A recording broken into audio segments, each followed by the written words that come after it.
Hello everyone and welcome to the channel ran by the guy who's trying to find a couch for a reasonably good price. And today we're bringing back the classic of creepypastas I remember but no one else does, with an added twist. Because this time I'm looking at stories that the lovely people who listen to me ramble were kind enough to recommend instead of stories I remember, because why not? Does the title make sense with that? No it doesn't, but I don't care and we're moving on. And as always, one, thank you for watching. Two, tell me whatever stories you remember that were good, bad, cringe, just out there. The sky's the limit. I like reading these things and just kind of poking fun at the badness of them, or at least, admiring the great stories. Our first story is case file number 56 by fear_of. The story is about a detective looking over the evidence of a very bizarre and violent murder of a woman, and I have to say it is intriguing. It's set in Seattle, and hey, I lived close to there for a bit. That's neat. But seriously, the author does a great job of describing the city by saying it looks like it should be full of murderers and is actually full of pot-smoking coffee addicts, which, yeah, that's pretty accurate. But throughout the story, they're describing the crime scene, overlooking the evidence, and the entire time I'm sitting there thinking, like, this is a rake story. It sounds like The Rake. But then it keeps going, and you get some description of the monster, how it's stalking the victim and the victim's body, how it's all mangled, and then I'm thinking, well, maybe it's Slender Man. It's an older story, and it's fitting the pattern of a lot of those older Slendy tales. Plus, there's some implying and foreshadowing that this thing is hunting the detective now. And then you get a good detailed description of the monster, and the detective calls it Stitch at the end. And I'm sitting there thinking, hell yeah, this is new to me. It sounds pretty fucking creepy. I'm all for it. I don't think anyone's done any kind of work with this guy past these stories. And I'm game for it. And then I found out there's like 8 other parts to this. And that's when I completely checked out. I hate when people do this. These stories should be no more than 15-20 minutes to read and short enough to copy and spam all over the internet. Not your short story Penguin Publishing denied, but you still want to share with whoever will read it.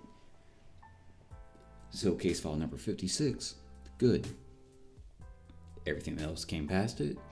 I don't know, I'm not reading all that.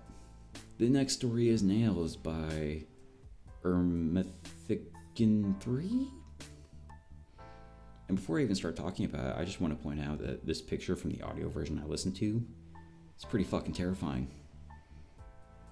That's creepy, that's good. But the story itself, it's kind of doo-doo. It's short, so it's got that going for it, but it's also not very good. It's your typical creepy stuff happens at 3 a.m., so don't call Mickey Mouse at that hour, or your butthole fart out Skittles stories. Ooh. Only this time, the guy is attacked by a discount rake, but with the twist, it's covered in nails, and it attacks our writer, putting nails in his eyes because of that, the writer is the nail monster and coming to get you. Ooh, spookies. This is written in the first person perspective, which does not help it at all because, yes, you get attacked by a nail monster and now you are a nail monster, and the first thing you should do is go write about it online and tell who's ever reading it that you're coming to get them. Also, this comment from the audio version I listened to was just too good not to point out. It basically summarizes the story. So yeah, the story sucked. Next we have Anomaly by Rembetis, and it's the explanation for a bunch of spooky pictures off the internet, which is pretty neato. There's nothing more to it, just a collection of creepy old pictures with some made up creepy backgrounds to them. 10 out of 10, short, sweet, to the point, I liked it. Next we have I Hired a Hitman on Myself, who I'm just going to give the credit to Corpse Husband because he lists his authors as anonymous, so I'm just going to say he wrote this. But it's about a guy who's tired of his same dull routine, and instead of, finding a girl who likes pina coladas and getting caught in the rain, he decides to spice up his life by hiring a hitman to come kill him. So they can play cat and mouse, which is a bit extreme. A bit much, if you ask me. When, most people, when they're in a rut like that, they typically do something like, I don't know, they get a new haircut or a little tattoo on their ankle, something that's inconspicuous. I don't know, maybe become a roadie for a band or do a bump of coke or two. Not, make a game out of someone whose job is killing people coming after you. There's a whole lot of plot convenience in this, like, oh, our protagonist just happens to have a bunch of money lying around and is investing in cryptocurrency when it states he works a dead-end office job, and just, how is he even able to get this money? I mean, again, he's got enough to buy like a few Bitcoins and 3 guns. Collectively, at least just the guns alone would cost him around $20,000, which he was able to get with no problem because his neighbor just so happens to run the gun store down the street from his house. Man, that's convenient, and with today's Bitcoin prices, there's no way, like that's not an issue. For Bitcoin, that's chump change. The story then goes on for way too long about the cat and mouse chase, with it ending with our protagonist, a bored with life office jockey who, as far as we know, has no experience or knowledge of this kind of situation, outsmarting and killing a professional hitman who's been doing this for what we assume is years. And that's a bit of a stretch, if you ask me. That is hard to believe. There's an ungodly amount of suspicion and disbelief for this story to work.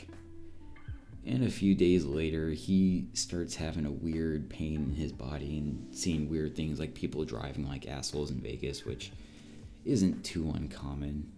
But after an accident and talking to the cops, we find out that one of the cops is another hitman. Oh no, what a twist. It ends with a group of hitmen ultimately winning.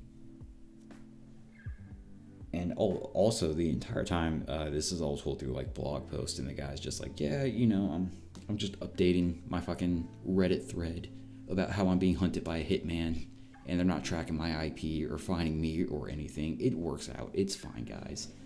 This story suffers from what I call Bethesdaism, which is where you have a pretty neat concept for a story that could work really well, but the writing of the story itself just fucking sucked.